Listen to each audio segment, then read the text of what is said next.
Shut up and sit down. Mahatma Gandhi पर निबंध। प्रस्तावना। महात्मा गांधी का पूरा नाम मोहनदास करमचंद गांधी था। आज पूरा विश्व उन्हें बापू के नाम से जानता है। उनके पिता का नाम करमचंद गांधी था। महात्मा गांधी का जन्म 2 अक्टूबर 1869 को गुजरात के पोरबंदर में हुआ था। उनकी माता का नाम पुतलीबाई था। महात्मा गांधी जी का विवाह 14 साल की उम्र में कस्तूरबा बाई से करवा दी गई थी। महात्मा गांधी और कस्तूरबा दोनों के 4 पुत्र थे, जिनका नाम हरिलाल, मणिलाल, रामदास और देवदास था। महात्मा गांधी जी को आज हम राष्ट्रपिता के नाम से जानते हैं। 2 अक्टूबर हम उनकी महात्मा गांधी जी की याद में अहिंसा दिवस के रूप में मनाते हैं। गांधी जी का परिचय। पूरा नाम मोहनदास करमचंद गांधी, जन्म 2 अक्टूबर 1869, मृत्यु 30 जनवरी 1948। मृत्यु का कारण नाथूराम गोडसे द्वारा गोली मार के हत्या। जन्म स्थान पोरबंदर, गुजरात। पत्नी का नाम कस्तूरबा बाई। विवाह के समय उम्र 14 साल। उत्तराधिकारी 4 पुत्र हरिलाल, मणिलाल, रामदास और देवदास। पढ़ाई वकालत की है लंदन से। पिता का नाम करमचंद गांधी, माता का नाम पुतलीबाई। दर्जा भारत देश के राष्ट्रपिता का, दूसरा नाम बापू। प्रारंभिक जीवन। उनकी प्रारंभिक पढ़ाई पोरबंदर के मिडिल स्कूल में हुई और हाई स्कूल राजकोट से किया। हालांकि महात्मा गांधी जी पढ़ने में एक औसत छात्र ही थे। मैट्रिक के बाद उन्होंने अपनी आगे की पढ़ाई भावनगर के श्यामल दास कॉलेज से की, पर उनके परिवार वाले उन्हें वकालत की पढ़ाई करवाना चाहते थे, तो उनको आगे की पढ़ाई वकालत में करने हेतु लंदन भेज दिया गया। लंदन से वकालत की पढ़ाई करने के बाद उन्होंने मुंबई में वकालत की, पर उन्हें कोई सफलता नहीं मिली, तो उन्होंने दक्षिण अफ्रीका में 1 साल वकालत करने का फैसला किया। उस समय दक्षिण अफ्रीका का कुछ भाग ब्रिटिश राज में आता था। राजनीतिक जीवन का प्रारंभ। दक्षिण अफ्रीका दौरे से उनके जीवन में एक नया मोड़ आया। दक्षिण अफ्रीका में गांधी को भारतीयों पर नस्लीय भेदभाव का सामना करना पड़ा। एक बार की बात है, गांधी जी के पास फर्स्ट क्लास का ट्रेन का टिकट होने के बावजूद भी नस्लीय भेदभाव के चलते उन्हें 3rd क्लास में बैठने को कहा गया। जब उन्हें 3rd क्लास में बैठने को मना कर दिया, तो उन्हें ट्रेन से बाहर फेंक दिया गया। एक बार न्यायाधीश ने भी उन्हें अपनी पगड़ी उतारने को कहा, तो उन्होंने पगड़ी उतारने से मना कर दिया, और इन सारी घटनाओं ने उनके ऊपर गहरा प्रभाव डाला और सामाजिक अन्याय के खिलाफ आवाज उठाने के जागरूकता उत्पन्न की। और फिर यहीं से उनकी राजनीतिक और लीडरशिप की खासियत पूरी दुनिया के सामने उभर के आई।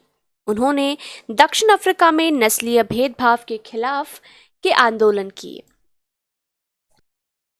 अफ्रीका से भारत बाद उन्होंने देखा कि उनके देश के जने अंग्रेजों की गुलामी की मार झेल रहे हैं, तो उन्होंने अपने देश को अंग्रेजों के चंगुल से आज़ाद करवाने का दृढ़ संकल्प लिया, और इसके लिए उन्होंने अपने पूरे जीवन को समर्पित कर दिया।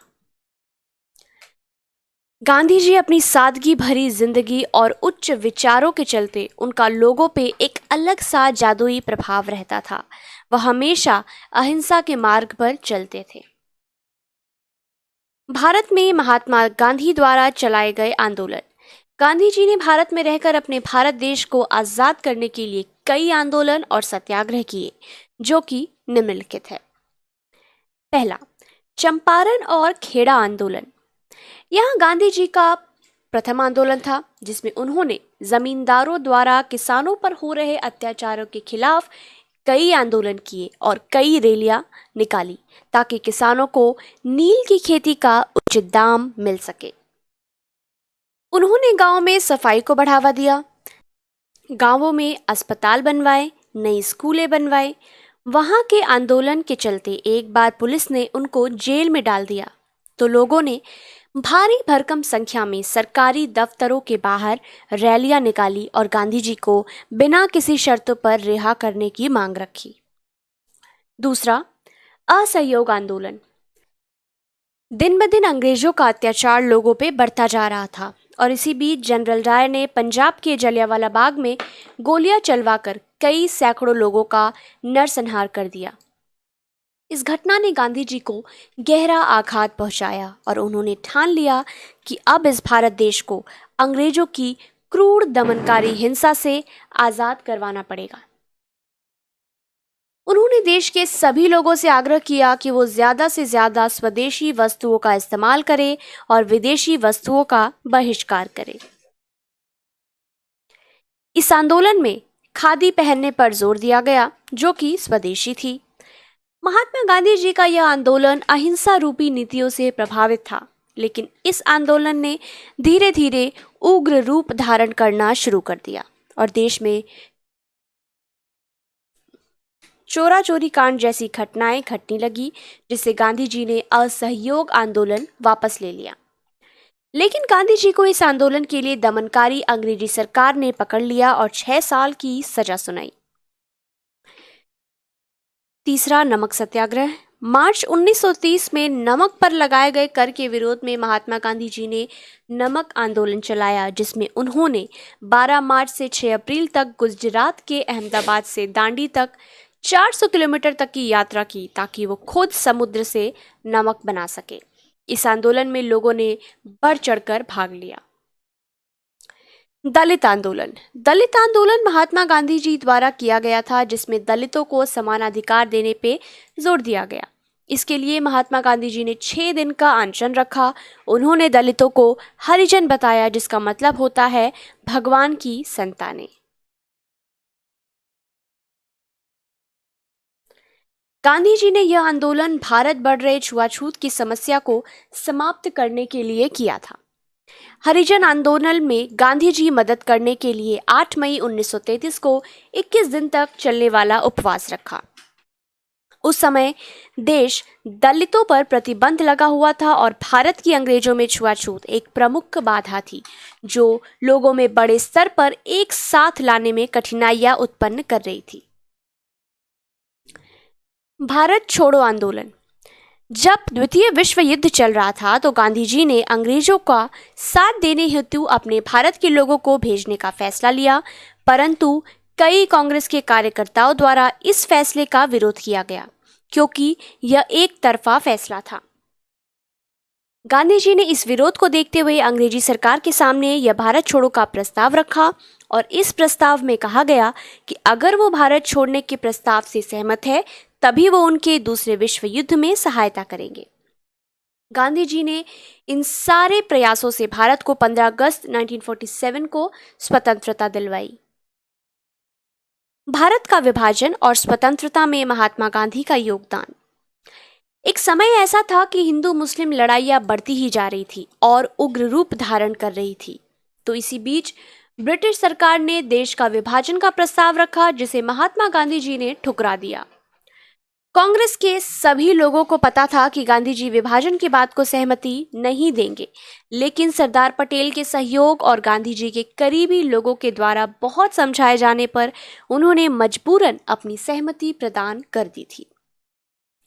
गांधी जी की हत्या। जब गांधी जी दिल्ली भवन में लोगों को संबोधित कर रहे थे तो उसी बीच भीड़ के बीच में से नाथूराम गोडसे ने उन्हें गोली मार दी।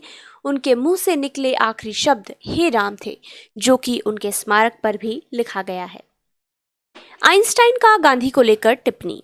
गांधी जी के बारे में आइंस्टाइन ने कहा था कि 1000 साल बाद आने वाली नस्लें इस बात पर मुश्किल से विश्वास करेंगी कि हाड़ मांस से बना ऐसा कोई इंसान भी धरती पर कभी आया था। गांधी जी के सिद्धांत। गांधी जी हमेशा सत्य और अहिंसा पर चलते थे। उनका जीवन सादगी से भरा हुआ था।